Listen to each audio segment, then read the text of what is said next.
नमस्कार। नमन India mathematics channel में आपका स्वागत है।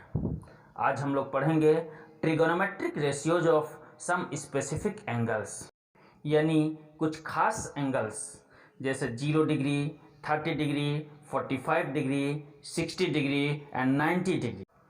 इनके ट्रिगोनोमेट्रिक रेशियोज को आज हम लोग देखेंगे। Trigonometric ratios of 45 degree.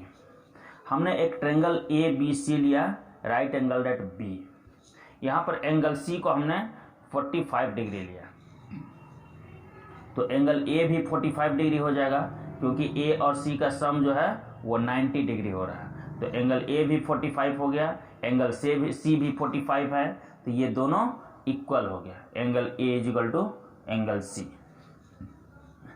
जैसे ये दोनों एंगल इक्वल हुआ, इसके अपोजिट में जो साइड्स हैं, यानी एंगल ए के अपोजिट में साइड बी सी और सी के अपोजिट में ए बी, ये बी सी जो है वो ए बी के इक्वल हो गया। इसको हमने ए मान लिया। अब पाइथागोरस थ्योरम से हम तीसरे साइड ए सी का भी लेंथ पता कर लेते हैं। तो ये आ जा रहा है √2a। ये तीनों साइड का लेंथ हमने ए के टर्म में लिख लिया है। अब हम लोग sine 45 degree, cos 45 degree, tan 45 degree, ये सब का वैल्यू हम लोग पता करेंगे। तो साइन सी का फॉर्मूला हमने लिखा ए बी बाई ए सी, ये परपेंडिकुलर बाई हाइपोटेनस हुआ। ए बी का वैल्यू ए सी का वैल्यू √2a हमने जस्ट फाइंड किया है। ए और ए कैंसिल हुआ, ये हो गया 1/√2, यानी साइन 45 डिग्री का वैल्यू हो गया 1/√2। उसी तरह हमने कॉस सी लिखा है बेस बाई हाइपोटेनस, तो ये बेस बी सी है ए और हाइपोटेनस ए सी है √2a। ए कैंसिल हुआ, ये भी आया 1/√2, यानी कॉस 45 डिग्री का वैल्यू भी हो गया 1/√2। अब टेन सी यानी perpendicular by base, perpendicular A B है, बेस बी सी है, ए बी भी ए है और बी सी भी ए है, ये कैंसिल हुआ, आया 1, यानी टेन 45 डिग्री का वैल्यू हुआ 1। कॉट 45 डिग्री ये हो जाएगा 1/tan 45 डिग्री। tan 45 डिग्री का वैल्यू अभी हमने जस्ट फाइंड किया 1, तो ये 1/1 हो गया 1, यानी कॉट 45 डिग्री का वैल्यू भी हो गया 1। सेक 45 डिग्री ये हो जाएगा 1/cos 45 डिग्री, यानी 1/1/√2। cos 45 डिग्री का वैल्यू हमने अभी फाइंड किया है, तो ये हो जाएगा √2, यानी सेक 45 डिग्री का वैल्यू हो गया √2। कॉसेक 45 डिग्री ये 1/sin 45 डिग्री हो जाएगा। sin 45 डिग्री का वैल्यू हमने लिखा 1/√2, तो ये आ गया √2, यानी कॉसेक 45 डिग्री का वैल्यू हो गया √2। Trigonometric ratios of 30 degree and 60 degree. हमने एक equilateral triangle A B C लिया, इसके सारे साइड्स को हमने 2a 2a 2a लिया। अब ट्रायंगल ए बी डी की बात करें और ट्रायंगल ए सी डी की बात करें, तो ये दोनों ट्रायंगल जो है कॉन्ग्रुएंट होगा, क्योंकि दोनों का एक एंगल 90 डिग्री है, दोनों का एक साइड यानी कि हाइपोटेनस जिसको हम लोग कह सकते हैं ये इक्वल है, और दोनों में एक साइड कॉमन है, तो ये राइट एंगल हाइपोटेनस साइड से ये दोनों ट्रायंगल कॉन्ग्रुएंट हो जाएगा। ये दोनों ट्रायंगल जैसे ही कॉन्ग्रुएंट हुआ, ये बी डी लेंथ जो है ये डी सी लेंथ के इक्वल हो जाएगा और दोनों का लेंथ हो जाएगा ए, क्योंकि पूरे का लेंथ था 2a। अब हम right angle triangle A D B में पाइथागोरस थ्योरम लगाकर ए डी का लेंथ पता कर सकते हैं। हमने यहाँ पता किया in right triangle B D A D square equal to A B square minus B D square. हमने ए बी का वैल्यू 2a लिया, जिसका स्क्वायर करने के बाद 4a स्क्वायर आ गया, और बी डी था a, तो बी डी स्क्वायर हो गया a स्क्वायर, तो ये हो गया 3a स्क्वायर। ए डी स्क्वायर का वैल्यू हो गया 3a स्क्वायर, तो ए डी का वैल्यू हो जाएगा √3a। यहाँ ट्रायंगल ए डी बी जो है ये राइट एंगल ट्रायंगल है, जिसका कि एक एंगल 60 डिग्री है। ये इक्विलेटरल ट्रायंगल का एंगल है, इसलिए इसका मेजरमेंट 60 डिग्री है। तो दूसरा एंगल हो जाएगा 30 डिग्री। अब हम लोग इस एंगल्स का ट्रिगोनोमेट्रिक रेशियोज फाइंड करते हैं। यहाँ हमने फाइंड किया है साइन 60 डिग्री, तो साइन 60 डिग्री की बात जैसे हम करेंगे तो ये परपेंडिकुलर बाई हाइपोटेनस हो जाएगा, यानी √3a/2a। हमने यहाँ लिखा है √3a/2a, तो ये हो गया ए कैंसिल हो गया, बचा √3/2, यानी साइन 60 डिग्री का वैल्यू हो गया √3/2। उसी तरह से कॉस 60 डिग्री की बात करें तो बेस बाय हाइपोटेनस, तो ये a/2a हो गया, यानी 1/2 आ गया कॉस 60 डिग्री का वैल्यू।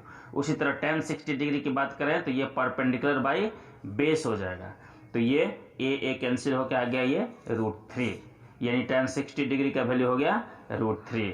कॉट 60 डिग्री की बात करें तो ये हो जाएगा 1/tan 60 डिग्री, यानी tan 60 डिग्री का रेसिप्रोकल। तो tan 60 डिग्री का वैल्यू हमने जस्ट फाइंड किया है √3, तो ये हो जाएगा 1/√3। sec 60 डिग्री ये हो जाएगा 1/cos 60 डिग्री। cos 60 डिग्री का वैल्यू अभी जस्ट हमने फाइंड किया है 1/2, तो ये हो जाएगा 1/1/2, यानी 2 आ जाएगा। तो sec 60 डिग्री हो गया 2। उसी तरह cosec 60 डिग्री ये 1/sin 60 डिग्री हो गया। sin 60 डिग्री का वैल्यू हमने जस्ट फाइंड किया था √3/2, इसका रेसिप्रोकल हो जाएगा ये 2/√3, यानी cosec 60 डिग्री हो गया 2/√3। 30 डिग्री के ट्रिगोनोमेट्रिक रेशियोज फाइंड करना चाह रहे हैं। यहाँ 30 डिग्री की बात करें तो इसके लिए परपेंडिकुलर हो जाएगा BD और बेस हो जाएगा AD, हाइपोटेनस यही रहेगा। तो साइन 30 डिग्री ये परपेंडिकुलर बाय हाइपोटेनस यानी a/2a, तो ये आ गया 1/2, यानी साइन 30 डिग्री हो गया 1/2। कॉस 30 डिग्री हो गया बेस बाय हाइपोटेनस, यानी √3/2, a कैंसिल हो गया, तो ये कॉस 30 डिग्री का वैल्यू हो गया √3/2। tan 30 डिग्री हो गया परपेंडिकुलर बाय बेस, यानी a/√3 है, a कैंसिल होकर ये आ गया 1/√3, यानी tan 30 डिग्री हो गया 1/√3। कॉट 30 डिग्री की बात करें तो ये tan 30 डिग्री का रेसिप्रोकल होगा, यानी ये 1/√3 है, तो ये √3 हो जाएगा। सेक 30 डिग्री की बात करें तो ये cos 30 डिग्री का रेसिप्रोकल होगा, cos 30 डिग्री था √3/2, तो ये हो जाएगा 2/√3। cosec 30 डिग्री की बात करें तो ये sin 30 डिग्री का रेसिप्रोकल होगा, sin 30 डिग्री है 1/2, तो इसका रेसिप्रोकल हो जाएगा 2, यानी cosec 30 डिग्री हो गया 2। Trigonometric ratios of 0 degree and 90 degree. हमने एक ट्रायंगल ABC लिया, राइट एंगल एट B। हमने एंगल A को थीटा लिया, तो साइन थीटा का वैल्यू हम लिख सकते हैं BC/AC, यानी perpendicular by hypotenuse. Cos theta को AB/AC, यानी base by hypotenuse. Tan theta को BC/AB, यानी परपेंडिकुलर बाय बेस। अब हम साइन 0 डिग्री, कॉस 0 डिग्री और टैन 0 डिग्री फाइंड करना चाह रहे हैं, यानी थीटा के जगह हमको 0 डिग्री चाहिए, यानी ये जो एंगल थीटा है इसको हम 0 डिग्री के इक्वल करना चाह रहे हैं। इसके लिए हम C पॉइंट को B के क्लोज लाएंगे। यहाँ ये फिगर में आप देख सकते हैं C पॉइंट जो है B के क्लोज आया है, तो ये थीटा जो है ये छोटा हो गया, पहले जो एंगल थीटा था उससे ये छोटा हो गया। अब C को और हम क्लोज लाते हैं, ये तीसरे फिगर में आप देख सकते हैं, यहाँ पर थीटा और छोटा हो गया, यानी कि जैसे जैसे C जो है वो B के वेरी वेरी क्लोज होगा, थीटा जो है वो 0 के वेरी वेरी क्लोज होगा। यानी कि C पॉइंट अगर B पर पहुंच जाता है तो थीटा जो है ये 0 डिग्री के इक्वल हो जाएगा, और C पॉइंट B पर जैसे पहुंचेगा तो ये AC और AB दोनों इक्वल हो जाएगा और थीटा 0 डिग्री के इक्वल हो जाएगा। हमने यहाँ लिखा है when theta is equal to 0 degree BC is equal to 0, ये BC लेंथ जो है 0 हो जाएगा क्योंकि C जो है वो B पर पहुंच जाएगा, और AB जो है वो AC के इक्वल हो जाएगा। ये AB लेंथ और AC लेंथ इक्वल हो जाएगा क्योंकि AC जो है वो AB के ऊपर ओवरलैप करेगा। तो इस तरह से अब हम कह सकते हैं कि साइन 0 डिग्री, यहाँ थीटा के जगह 0 आ जाएगा, तो sine 0 degree is equal to BC हो गया 0, तो 0/AC यानी 0।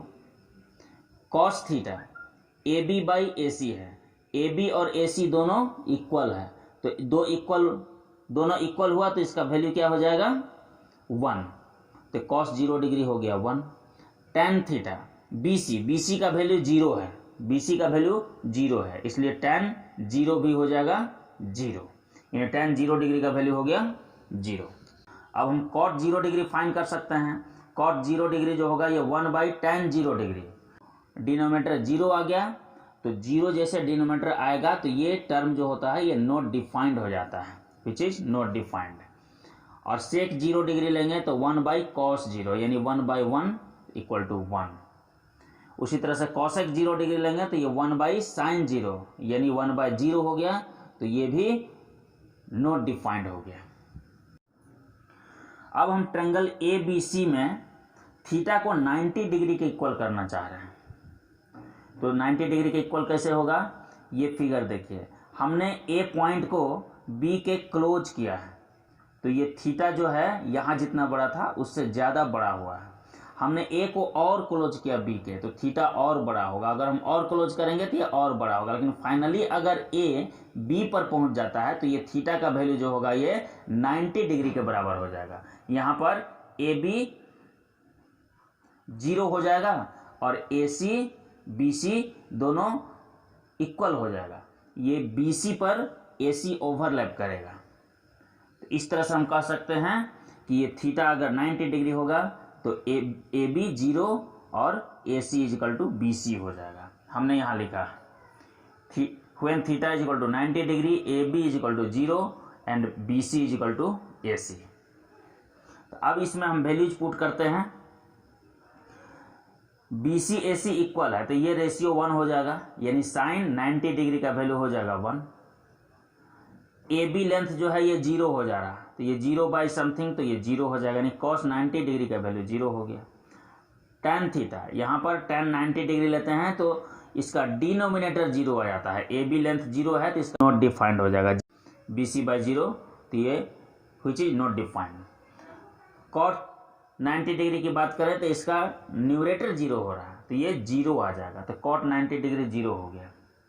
sec 90 डिग्री 1/cos 90 यानी 1/0, तो ये भी नॉट डिफाइंड हो गया। cosec 90 1/sin 90 होगा, तो 1/1 हो जाएगा, तो 1 हो जाएगा। जितने भी एंगल्स के ट्रिग्नोमेट्रिक रेशियोज हमने फाइंड किया उसको एक जगह कलेक्ट किया है टेबल में। यहाँ देख सकते हैं आप, ये थीटा यानी एंगल हो गया 0 degree, 30 degree, 45 degree, 60 degree, 90 degree. इधर ट्रिगोनोमेट्रिक रेशियोज है sine theta, cos theta, tan theta, cosec theta, sec theta, cot theta. ये साइन 0 डिग्री का वैल्यू 0, साइन 30 डिग्री का value 1/2, sine 45 degree 1/√2, sine 60 degree √3/2, sine 90 degree 1। फिर cos के लिए देख सकते हैं, cos 0 degree 1, cos 30 degree √3/2, cos 45 degree 1/√2, cos 60 degree 1/2, cos 90 degree 0। Tan के लिए देख सकते हैं, tan 0 degree 0, tan 30 degree 1/√3, tan 45 degree 1, tan 60 degree √3, tan 90 degree not defined. Cosec के लिए देख सकते हैं, cosec 0 degree not defined, cosec 30 degree 2, cosec 45 degree √2, cosec 60 degree 2/√3, cosec 90 degree 1। सेक के लिए देख सकते हैं, sec 0 degree 1, sec 30 degree 2/√3, sec 45 degree √2, sec 60 degree 2, sec 90 degree not defined. Cot के लिए देख सकते हैं, cot 0 degree not defined, cot 30 degree √3, cot 45 degree 1, cot 60 degree 1/√3, cot 90 degree 0। तो ये सारे वैल्यूज को लर्न कर लेना है, आगे जो प्रॉब्लम्स हम लोग करेंगे उसमें इसका यूज आएगा। आज भर के लिए बस इतना है। नेक्स्ट क्लास में हम लोग इससे रिलेटेड प्रॉब्लम्स करेंगे। अगर आपने अभी तक इस चैनल को सब्सक्राइब नहीं किया है तो सबसे पहले इसे सब्सक्राइब करें। आप प्रसन्न रहें, सुरक्षित रहें, आपका दिन शुभ हो। धन्यवाद।